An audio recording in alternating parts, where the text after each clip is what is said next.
People have told me that one of your next projects is Van Helsing.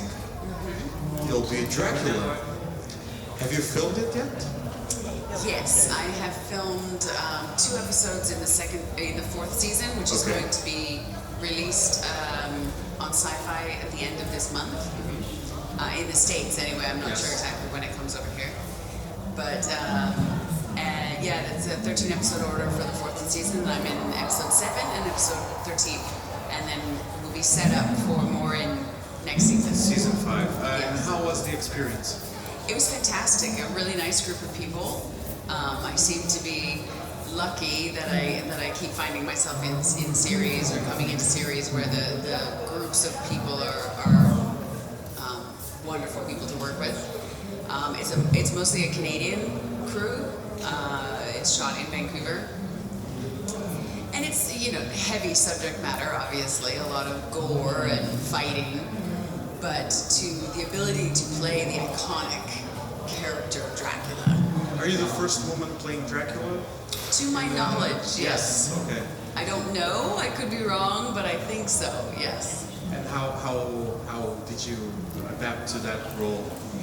I wanted to, and my vision of it was very similar to how it was written and how the producers and hair and makeup team and the writers as well had the idea, where I didn't want to come in and play Dracula as the first female Dracula, this femme fatale, and come in and have big voluminous hair and bustiers and be all sexy and whatever. And so I wanted to play, the character is obviously evil and has a superiority.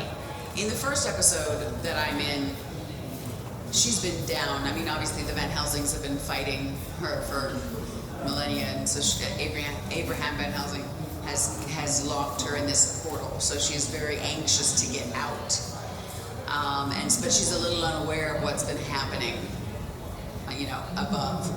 So she's happy to be out, but then she sort of goes away again, and then comes back in the finale, and you can tell during that next season she's going to wreak havoc. So she's just, the more she's out, as I think they do with a lot of the characters, the longer they're kind of out, they start to adapt a little bit. So I don't know exactly where next season will go, if there is a next season, of course. But for me, the first episode I was in was very much her kind of coming to terms of being out and seeing what this world has turned into, and wanting to get her touch on it again, and fascinated that there's still some Van Helsings around, played by Vanessa Van Helsing, and so it's very fun. And then the second episode I'm in is a little bit more there. You see a little bit more of her power and her control. At this point, she doesn't have any. She's unparalleled in terms of she doesn't have anyone that she can't control. And so there's a superiority. And no one to face her, probably. Yes. To face her directly. Yes. And so there's a superiority and an arrogance to her that has been fun to play. But I look very kind of and more androgynous, a little bit more creature-like than the big puffed-up collar and yeah. Hello again. Back to Battlestar Galactica. In your opinion, why Caprica and Blood and Chrome fails? Say that again? Why Caprica? The TV shows, the spin-offs. Why did it fail? Caprica and Blood and Chrome. Oh, Caprica and Blood and Chrome. I don't really know. I actually didn't see them all. If I had to guess, I would probably say that at least with Caprica, it was immediately following, right? But then they tried to make it something very separate. So I think maybe the fans weren't expecting a different world completely. Again, I don't know because I didn't watch the entire series. Okay. So I can't really give an educated guess on it. And the end of Battlestar, did you like it? The end? What is your opinion about the fans? Because they diverge on your opinion about the end. In your opinion, Was it good? Do you like it? I'll probably be able to give you a better idea in about another year after I finish. I'm doing a podcast, I think I mentioned yesterday, and we're just finishing the second season, so I've got 2 more seasons to watch now as a viewer. I might be able to have a little bit more of an understanding like the viewers, and who knows, maybe I'll say I hated it, but as an actor I liked it. Finales are very difficult because if you take a stand one way or another, you're probably going to alienate part of the fan base, right? So what I liked about it was that it didn't wrap everything up in like a little nice red bow, but it also didn't just obliterate and, you know, fade to black and everybody's dead, you know. But for me it was hard to separate because you're filming, you know, we became a family, so when you're filming it, and that's why I say probably when I finish watching the series again for the podcast, I'll be able to have a different view on it. But right now my view is too skewed with the personal aspects of filming it. You know, every day there'd be a character that was their last scene, or the last time you're in this set, or the last time you're, you know, and people, there was a lot of tears shed and things like that. So it's hard to separate it. So for the actors and the crew, I think the finale episodes were very emotional, and so we get an attachment. For us too. We get an attachment to it, you know. Yeah. Okay, thank you. Hi. Hi. Tricia, you went from the God's wife to Dracula. So did this character prepare it somehow to play another supernatural thing with Dracula, with help to lead with the fans of this kind of show? You know, I actually thought about that a little bit, and I went, no, I can't really correlate the 2 characters together.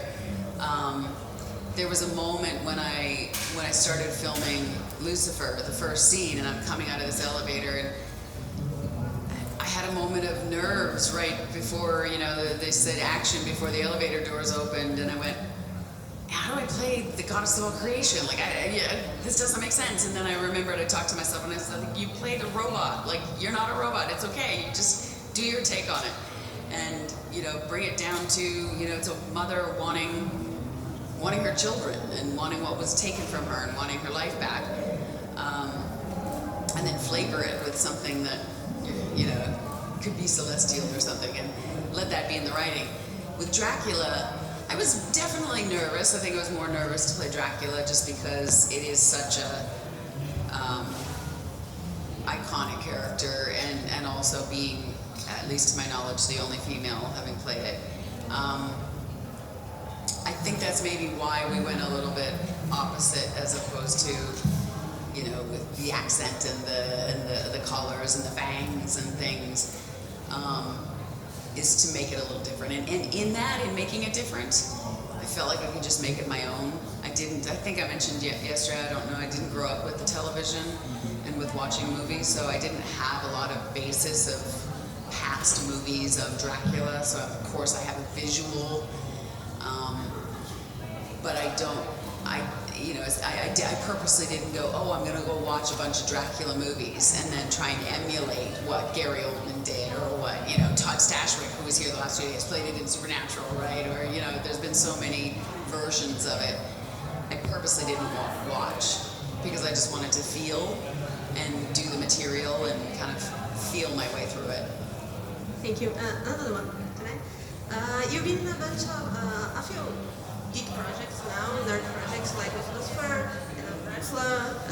Do you have any other plans to be this kind of projects and movies and stuff?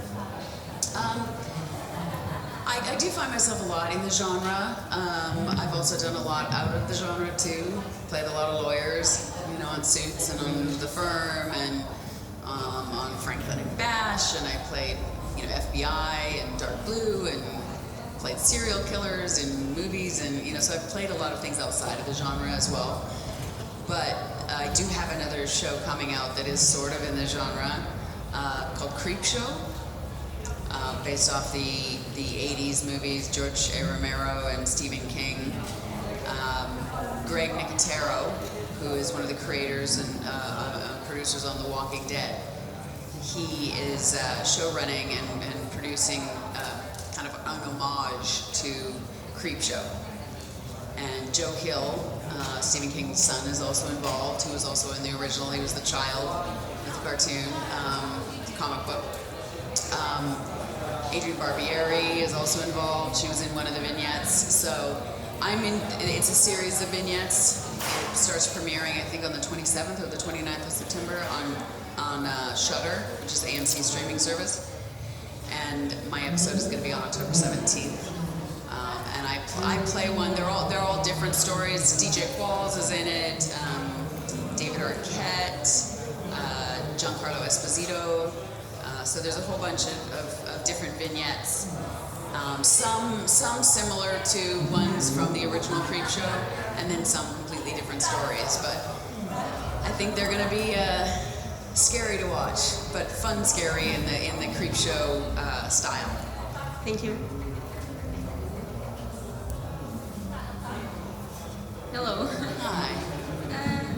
Can you tell us if Goddess will appear in the final season of Lucifer, and what do you know about it? If God will, or the goddess? Goddess. Goddess. I don't know. To my knowledge, I don't know. I mean, I'm not in the writer's room, so I have no idea if they're planning on doing it toward the end of the season or not. I hope so.